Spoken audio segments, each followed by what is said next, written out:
विशेष CBI court में BJP को मिली शर्मनाक हार। अरविंद केजरीवाल और मनीष सिसोदिया को आज रिहा कर दिया गया। बिना किसी सबूतों के बीजेपी ने छवि बर्बाद करने की थी कोशिश। जी हाँ दोस्तों, आज अरविंद केजरीवाल आए हैं और मीडिया के सामने फूट फूट कर रो रहे हैं क्योंकि एक व्यक्ति ने आम आदमी के लोगों की आवाज उठाई और उसे संसद तक लेकर गया और अमेरिकी राष्ट्रपति के साथ पूरी दुनिया के अंदर उसने अपनी पार्टी की धूम मचानी चाहिए। लेकिन बीजेपी वाले आते हैं और गुंडागर्दी दिखाते हैं और ईमानदारी की छवि भी इनसे छीन लेते हैं और दिल्ली के अंदर भी अपना झंडा लहरा देते हैं। और आज दोस्तों जब विशेष सीबीआई कोर्ट ने अरविंद केजरीवाल और मनीष सिसोदिया को रिहा किया तो दोस्तों बीजेपी की जो छवि है गुंडागर्दी वाली बन चुकी है। एक तरफ बीजेपी अमीर अरबपतियों का कर्जा माफ कर रही है और उनकी हर गलतियों के ऊपर पर्दा ढकने का काम कर रही है।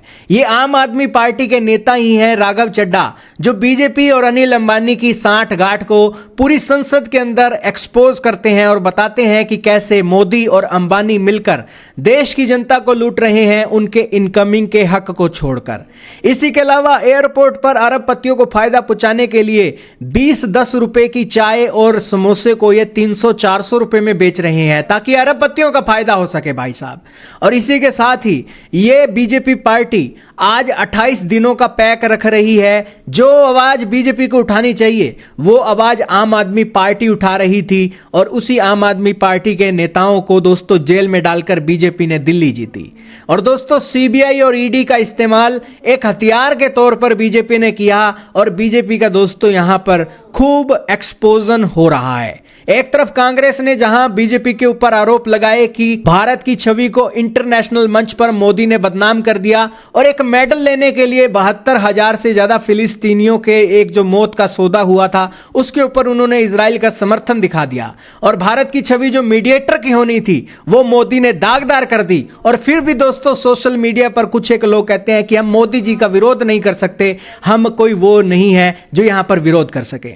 लानत होनी चाहिए ऐसे यूट्यूबरों पर जो इस तरीके की स्टेटमेंटें देते हैं और चुल्लू बरबानी में डूब मरना चाहिए क्योंकि इतनी शिक्षा लेने के बाद भी उन्हें समझ नहीं आ रहा है कि इजराइल ने फिलिस्तीन में ज्यादती की और वहां पर इजराइल के हाथों से सम्मान लेने का मतलब यही है कि इजराइल के विरोध में भारत नहीं आएगा।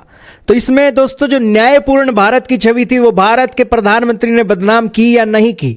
और फिर दोस्तों इन चैनलों को भक्त बोला जाए या ना बोला जाए कि भारत की छवि को कॉम्प्रोमाइज कर दिया है भारत के नेता नरेंद्र मोदी ने। और इसी के अलावा दोस्तों बीजेपी के एक ये साफ चेहरा हुआ और इसी के साथ बीजेपी ने इस केस को शराब घोटाले का नाम दिया और केजरीवाल की कट्टर ईमानदार छवि को धूमिल किया। आज केजरीवाल आया है मीडिया के सामने फूट फूट कर रो रहा है कि देखिए मेरे को बदनाम कर दिया इन्होंने, मेरे हाथ से इन्होंने दिल्ली छीन ली। अब पीएम नरेंद्र मोदी को दोस्तों और गृह मंत्री अमित शाह को जवाब देना चाहिए कि आखिरकार अनिल अंबानी के नाम पर आप क्या देश के साथ ठगी कर रहे हो। इनकमिंग के नाम पर ठगी की, 28 दिनों के नाम पर ठगी की, भारत पाकिस्तान को लड़वाते हो और खुद उनके साथ मैच खेलने के लिए श्रीलंका जाते हो, पाकिस्तान के अंदर अपनी टीमें भेजते हो कि पाकिस्तान आईसीसी के अंदर आकर मैच खेलो। तो ये कौन सा दोगला चेहरा है। पंजाब के अंदर तुम पाकिस्तान के साथ ट्रेड नहीं करते और जब आईसीसी के जय शाह की बारी आती है तब तुम पाकिस्तान के साथ मैच खेलने चले जाते हो। तो ये बीजेपी का गुंडागर्दी का चेहरा नहीं तो और क्या है।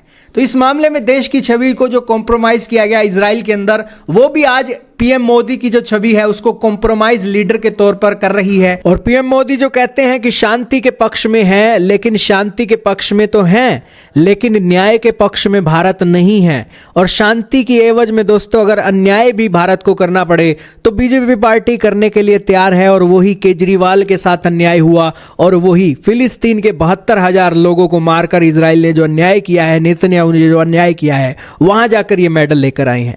तो दोस्तों ये देश की छवि कॉम्प्रोमाइज है, ये सत्य है और इस सत्य को बोलना आना चाहिए। स्वीकार करना या ना करना ये भारत के नेताओं के ऊपर है, राजनीतिक नेताओं के ऊपर है, हमारी सुप्रीम कोर्ट के ऊपर है कि वो उसके ऊपर क्या डिसीजन करे और कैसे वर्ल्ड के अंदर अपनी छवि को न्यायपूर्ण भारत की छवि के तौर पर क्रिएट करे। क्योंकि भारत भी अगर कॉम्प्रोमाइज हो गया तो दोस्तों क्या फायदा है स्कूलों में बच्चों को न्याय की शिक्षा देने का और क्या फायदा है मंदिर की घंटी बजाकर बताने का कि अन्याय के ऊपर न्याय की जीत के अंदर ही भगवान श्री राम का शासन छुपा हुआ है।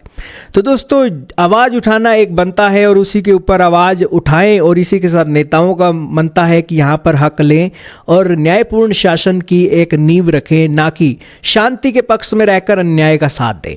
आपके क्या विचार हैं कमेंट में बताइएगा। लेकिन वाकई में ही आज दोस्तों जनता का शोषण हो रहा है, आम आदमी पार्टी का शोषण हो रहा है और बीजेपी, अरबपति, अमेरिका यहाँ पर मोटी गेम खेल रही हैं और यहाँ पर न्याय का मजाक बना दिया गया है पूरे वर्ल्ड में।